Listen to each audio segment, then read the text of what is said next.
This wooden crossing was built for footsteps, for carts, for light movement. Not for this. 8,200 kilograms began to move forward, slowly, deliberately, onto a structure that had never been tested for anything close to that weight. The wood did not protest at first. It only listened. Each plank carried memories of rain, sun, and time. None of them remembered pressure like this.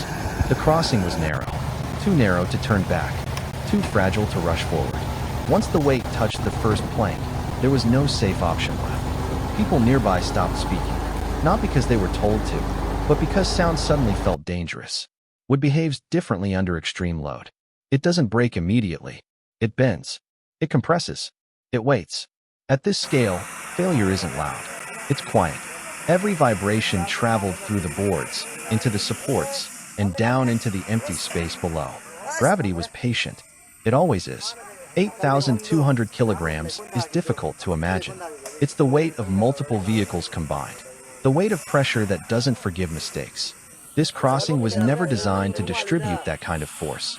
There were no calculations happening now. No engineers. No second chances. Only forward movement. As the load advanced, the sound changed.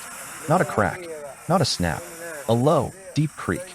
The kind that makes the body tense before the mind understands why. Each meter felt heavier than the last. Not because the weight increased, but because the margin for survival disappeared. Wood fibers compressed under stress, tightening against nails that had already endured decades of weather.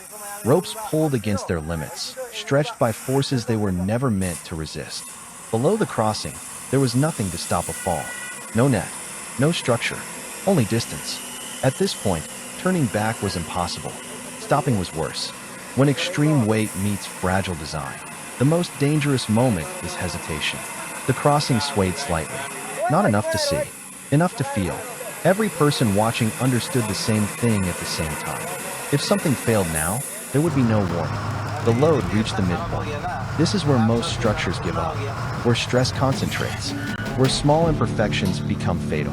One plank bowed more than the others. Not dramatically, just enough. The air felt heavier. Breathing slowed. Time stretched. 8,200 kilograms rested on wood that had never been reinforced, never replaced, never questioned, until now. The crossing held, not because it was strong, but because it had no choice. Slowly, painfully, the weight moved forward again. Every centimeter reduced the distance to safety, while increasing the cost of failure.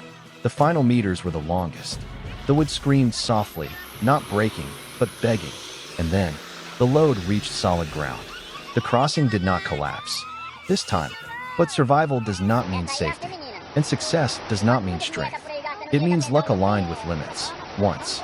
This wooden crossing survived 8,200 kilograms. But it remembers. And the next time weight returns, it may not forgive again.